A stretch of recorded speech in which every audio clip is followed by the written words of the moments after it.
This video we're going to take a look at doing cascading style sheets. So we've looked at HTML, we've looked at forms, we've looked at a little bit of scripting. Now we're going to look at the idea of making websites look nicer. So we still use things like H1s and things, but it's purely to make things look nicer. Now, I'm not an amazing web programmer. There's plenty of tutorials online that will help you get specific things you want, but we're just going to look over the basics for the exam, look at the basics of just changing colors and things like that.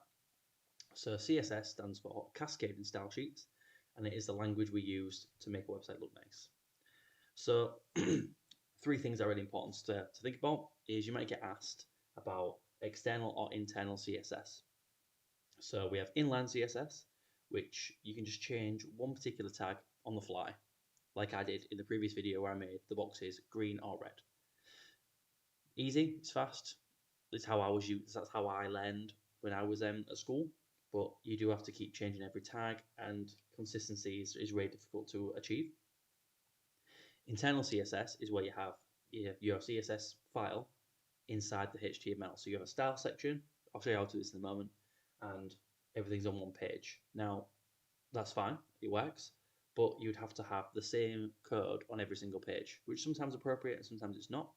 And the external is a bit more difficult to write and manage because you have one style sheet for the entire page and for the entire website, sorry. So it's a bit more of a pain to figure out and sort, but once you change something, it changes the whole site. Now, I'm going to look at some bits and I'm going to show you a website that's quite useful for looking at CSS design. So we know we have H1s, H2s and things like that. So we define a tag in a separate CSS file. We say what property we're going to change, like color, and then we set a value.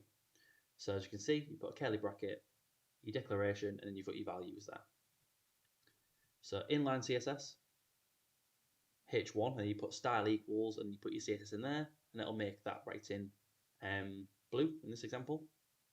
External CSS, internal CSS, we have a style section in the head tags where we put everything in. And that again will do exactly the same job as the last one. And then externally, you need to use the link tag to link to that style sheet, and then you can write in a CSS. So these two, internal and external, are the same in structure. So I'm just going to show you a website. So let's get rid of all this. Don't need this anymore. If I go on to CSS Zen Garden, so website demonstrates CSS. So this is one website, and every time you click a link, it changes the style sheet. So if I click this, it's exactly the same site. Still says a beauty CSS design. Still says CSS Zen Garden at the corner, and it still has the same link. I think at the bottom this time, so I can choose steel, whatever that one is, and it's exactly the same site. Still says the same stuff.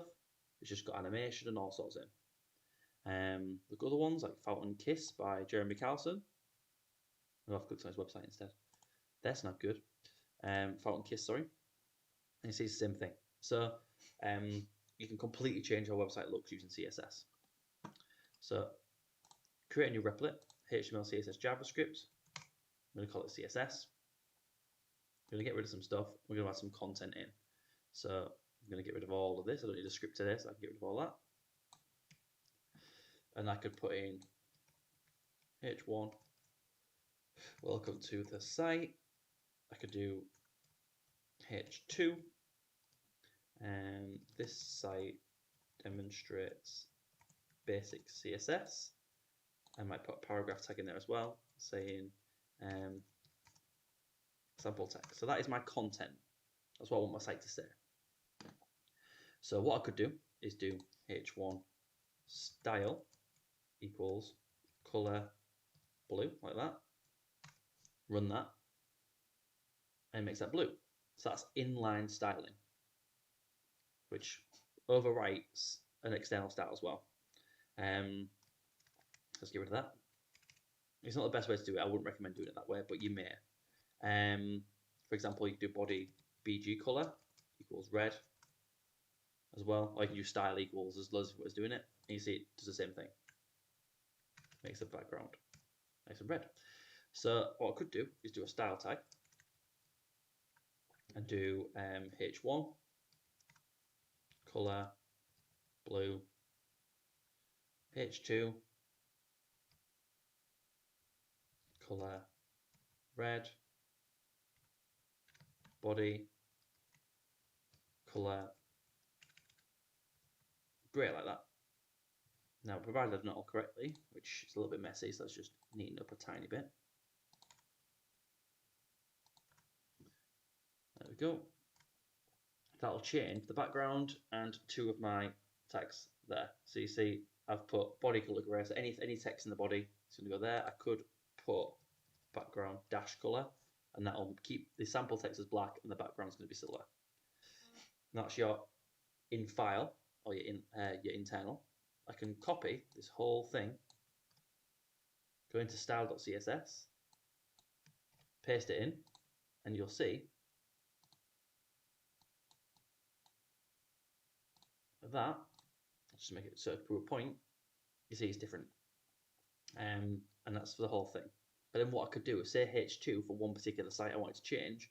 What I might do is H2 style equals color red, like that. And you see it overwrites that. Okay. So one little minor change you want to do on one page, do it in line. Other things a problem with that. But if you want to do something that affects the entire site, then you're going to have to use external CSS. So one thing you might want to do is set up certain areas of your program, or your website, sorry, to have certain features you want to use multiple times. So I might do dot my div. Ooh, that's actually my div, like that. I'm going to call it.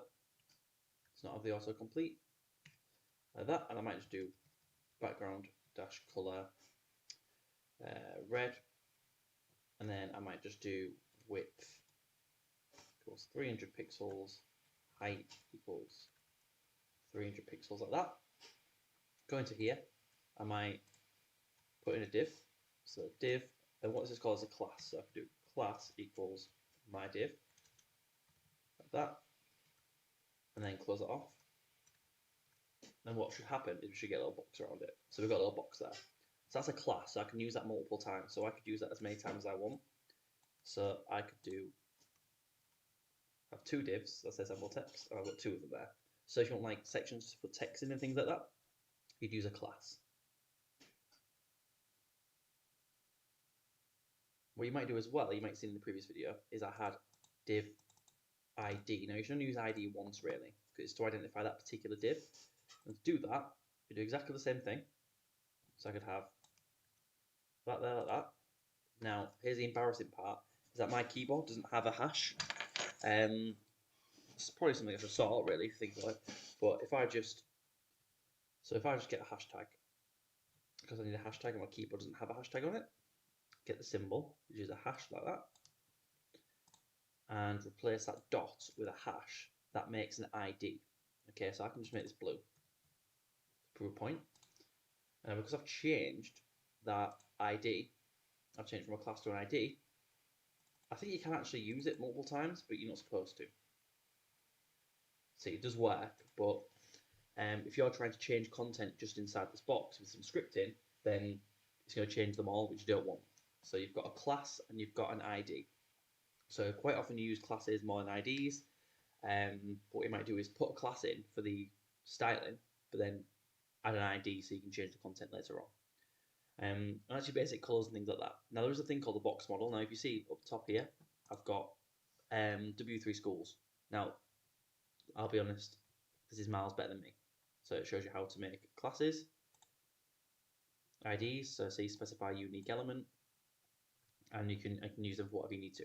Okay, but I would definitely look at W3 schools, but it's much better than my video, if I'm honest with you. Manage the basics for the exams, but to make a fully fledged decent website, I've looked through these HTML tutorials, look through the CSS tutorials, and it's going to be a lot more helpful for you. But hopefully that was simple enough and nice and easy just to get you started with some colours, making your site and things like that. And then what we'll do is we'll look at doing things like navigation bars, galleries, that kind of thing. That'll be useful in your coursework, or if you're trying to make some sort of tutorial site or portfolio site, it's probably more appropriate.